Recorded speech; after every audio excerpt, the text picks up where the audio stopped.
Guys, this guy flew me to Miami for our second date for a vacation thing, and I'm pretty sure he ghosted me while we were here. He left.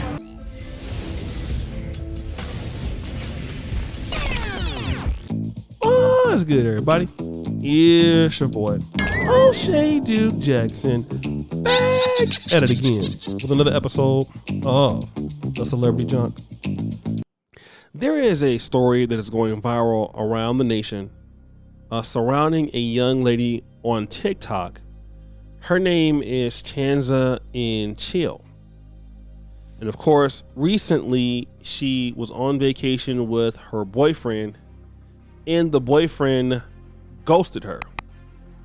And she did not understand why. Now, here's something that a lot of guys probably don't understand.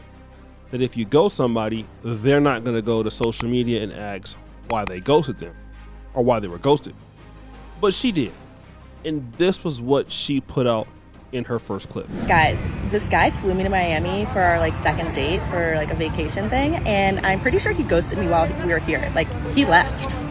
I have no idea why, and I know this sounds naive, but I really don't think it was anything I did, but TBD, because I don't know why he left or when he left or how. He drove, but whatever. We're gonna call him Michael for the purpose of this story. So yesterday, Michael was like, oh, I'm gonna go get lunch with my sister really quickly. I haven't seen her in 2 years. I'll be back at noon. I was like, okay, cool. Just don't forget we have these hard to get lunch reservations at 1:30. He's like, yeah, I'll be back before then. So I went to the pool, minded my business, soaking up the sun. At 1:10, I was like, hey, where are you? Don't forget about lunch. No answer. And then at 1:20, I said, where are you? Are you picking me up for lunch? Because he has his car here. He drove a couple of hours away from Tampa. And I was like, hey, where are you? Then I started getting really frustrated, and I texted him something like, yo, this is just so disrespectful to me and my time, and blah, blah, blah. And he's like, hey, sorry to be non-responsive. I just found out some devastating news, blah, blah, blah, blah, blah. Okay, I'm a very caring person. I don't think that's the word, but I'm a very trusting person. So I was like, oh yeah, something happened, which to this time, I feel like something still happens. My friend don't think that something happened. They're like, oh, he definitely has a secret wife who was like, get your ass home. But it gets worse. I pushed the reservation back to 2. He misses that reservation too. And this is before he told me he had this quote devastating incident. And so housekeeping, and I promise this is important, housekeeping ends up coming, and I was like, okay, this is at 3:30, I think. I was like, you can come on in. And after they made the bed, I took a nap. And so obviously they cleaned the shower too, which is important. And as I'm getting ready to go hang out with some of my other friends, I was like, this. And I think this is still before I knew what happened. Actually, I think I knew that there's this quote devastating event. And so then I look around and I look in the corner and I realize his stuff's not there. I was like, did he come get his stuff while I was taking a nap? That is so disrespectful. And there is the possibility that he possibly got it while I was at the pool and he was supposed to be home by noon and all of that. That could have possibly been when he got it, but I don't know, because we're both very clean when we travel. So our stuff is very compacted, almost looks like somebody's bedroom. But if he did get it while I was napping, that's disrespectful. And I noticed this morning when I was showering that there was a washcloth that was wet in there. I was like, did he get his stuff and then shower? Because housekeeping would have cleaned it up yesterday if he had showered before they came. And I was like, what the that would be so disrespectful. Friends, were you sleeping through all of this? I was like, yeah, I'm a tank. So not quite sure what's happening right now. I'll keep you guys updated. I'm gonna go run up some room service. Anyway, here's the first of many pina coladas on his tab. Thank you. And of course, after that, she put out this clip, update number 1. Attention, we have an update on the guy who ghosted me while we were on vacation together. Thank you to the TikTok girlie who figured this out. I'm not gonna put her username because I don't want her to get in trouble with how she got the information. So now we have the deed to his house. And it turns out that there is a woman's name on the deed to the house who happens to have his last name, even though he said that he was divorced years and years ago and that he did have a long-term girlfriend, but he said they didn't get married. This woman clearly has the same last name as him, and she is on the deed to his home, or shall I say their home. Anyway, now we have all of their email addresses, phone numbers, home address, which I don't need those things per se. Actually, no, I just don't need those things, but phone numbers come in handy. But because her name is very unique, I've never heard of her name before, she was very easy to find. So I found her Instagram and I had one of my guy friends follow it. So we're still waiting for that update of him following it. She has a good number of followers. She has 3,000 followers for not that many posts. not really an Instagram girly, but I hear that's a good metric. So yeah, I guess I'll have more updates once she accepts my friend's friend request. But I'm excited. So, I mean, I know what she looks like. She's around his age, which makes sense. When you search his name and her name together in Google, there are things that come up, nothing related to a wedding, but it is very clear that they are both on the deed of that home. I'll keep you guys updated. I was not expecting to get an update this early. So yeah, thank you to the TikTok girly who knows how to find things like this. You're the best. And then, of course, she put down update number 2. Major update, the TikTok sleuths are undefeated FBI level. Y'all figured out the mystery of the man who ghosted me on vacation while we were there. In one of the videos, I mentioned that his name was Ronnie, and I mentioned that he ghosted me in Miami and that he lived within driving distance from there. And a lot of women came to me in my DMs asking, like, is it this person, this person, this person? And finally, one woman came, and she was correct.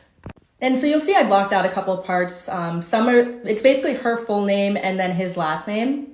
This woman says that she found out they were married by the same way as another TikTok sleuth actually had gone through public records online. No, it's not stalking, it's not doxing. She went through records online and sent me basically that they both had a name on their home that they signed for in 2020.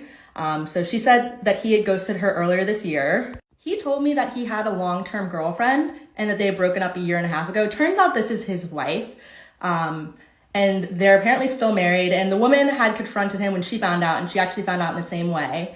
And he denied it until she called him by his real name, because Ronnie is like a nickname.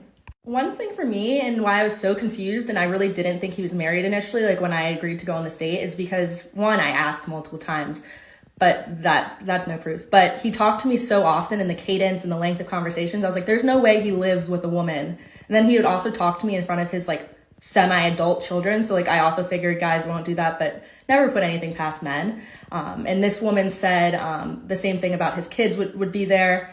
And another thing is I was like, well, she has to be in the house. And then we figure out that she's a nurse. My friend found that out when I just like sent the woman's name over. So she probably works nights and weekends, and that's how he was able to get away with talking to her during the day. She's probably sleeping in at night when she's probably at work. Like, Jesus. Then she states that he has a type, aka light-skinned girls with curly hair. And then she also said that he had ghosted her twice last year. He did mention to me that when he had his really long-term relationship, that he and the woman had gone through different phases of sometimes being like open and sometimes like, I don't know, different relationship types. And like, I thought he was just trying to get a feel of what I was comfortable with. And I told him I absolutely wouldn't be comfortable with any of those. But here you can see she said he's been married for 15 years. 15 years. She also goes on to say that they posted pictures from Christmas this year and that they go on vacation all the time. And I think in a later message, she said they had just gone on vacation together. He's married. Y'all were right. He did end up apologizing to me this morning. Sorry to the awkward finger. I'm like hovering over her name. And he said like, you didn't deserve that, blah, blah, blah. And I decided to be snarky and says, was the urgent situation that your wife, redacted, told you to get your ass home. Anyway, never doubt women in the TikTok comments because they are sleuths, they are FBI agents. The FBI should be run completely by women because Jesus. And then here's update number 3. Guy ghosted me while we were on vacation together, and here's an update and then also some FAQs that I keep seeing in the comments. Obviously, the most common question I get is, are you going to tell the wife? Like it's not even a question, it's a demand. So I've only ended up in a situation, well, I guess it's still too many, but once before when I found out a guy was secretly married and he had 3 young kids, and I chose not to say anything because divorce can really change the trajectory of a child's life, and I didn't think that was my position to do. And I also, like, she definitely had to have known, like, there's no way this girl didn't know. But the children are older, so it's a little bit different of a situation. They're like college-age children, not 3 to 5-year-olds. Reading a lot of these comments like actually really hurt my heart because a lot of women were like, oh my gosh, like you need to tell her because, you know, my husband was doing this and I would want to know. I wish I found out earlier. And I guess the previous time this had happened to me, it wasn't a situation where I had all of that input from others. But if I do choose to or choose not to tell the wife, it's not something I'm going to update TikTok on just because that is going to be private. So he did see my TikTok, but it's because he actually has my TikTok account. I already mentioned he did text me apologizing, I think on Tuesday, and this happened on Saturday. And I like had some snarky response back, but he did deny it when I had made my snarky comment, basically like, oh, is it because your wife, like something about like your wife redacted and made your ass come home. He saw my TikTok, but that's because he already has like my TikTok, which is like, I don't want to say funny, but yeah, I mean, I knew it was never going to be a secret from him. He was a little peeved about the part where I said, like, in the last video, like, this is somebody I don't care about, like, I don't care. And it's because, like, I'm a type of person who, like, if you wrong me, like, you're immediately dead to me. Like, I have no feelings towards you and that might be the Lexapro talking. If you don't have Lexapro, you should look into getting her. But that's just how I am. So I don't need closure, I don't care. And by closure, I mean emotional closure, how some people are like, I just need closure. I don't need that type of closure. But I am a very nosy person. Like, I like tea. I don't like to be in the drama, but I would be remiss if I told you I don't love some juicy tea. So that's honestly why I, like, didn't mind these TikToks lost figuring this all out. Like, I don't know how y'all did it. I guess I'm gonna have to do my FAQs in a separate video because this was too long. If you haven't already seen my other videos, go check them out. Basically, I went on vacation with this guy and TikTok sleuths found out that he was married. He ghosted me while we were on vacation. Like, he just left, didn't say anything, left. I had no idea he left, and I was like sitting there, I was like, felt like Will Smith in the last scene of Fresh Prince. So let me just, say this because I think the guy probably doesn't understand how powerful social media is, and and you have these ladies out here. Once they get pissed off, right? This is the thing. Once they get pissed off, they're gonna get help. Okay, they're gonna get help. They have nothing better to possibly do than to come through and bust your ass. All right. Now, you're a married guy of 15 years. You're dating this other chick out here. Your wife's working at night and you're in the same city. I just got a question for guys who do stuff like that. What do you actually think you're going to get from a chick in the same city as your wife? I don't get that. I mean, if you're married, I can see if you're single and you're dealing with, a few different chicks or whatever, fine. But your wife, you have a house with your wife, you have possibly kids with your wife, and you're just out there like, in the same city as if you're not going to get caught. And this is like your second time doing this. So what is your wife going to say when you're doing this? And this is, like I said, man, I'm not the biggest, simp in the world. I try to give men the benefit of the doubt, but you can't excuse this, bruh. And I'm not trying to tell anybody to cheat or anything like that. But bruh, if you're going to do that, take it to the Dominican Republic, take it to another city. All right. I'm not saying to do it. But if you're gonna behave that, you shouldn't do it in the first place. But if you can't stay married, get a divorce. And if you're gonna do something like that, at least try to do it somewhere not in the same city. Not dealing with a TikToker, a content creator who can go out and ask the world to come and help her, which they did. Now you're screwed, bro. What if she was really bad about it and wanted to just put your name and pictures and stuff all out there? Like, bro, you would be so ruined right now. Luckily, she's nice enough not to do that. But dog, if she really wanted to be petty, bro, and you would deserve it. So, guys, what do you think? It's your boy, Shay Duke Jackson, back at it again with another episode of The Celebrity Junk. Appreciate you for all you just heard the bell. We're out.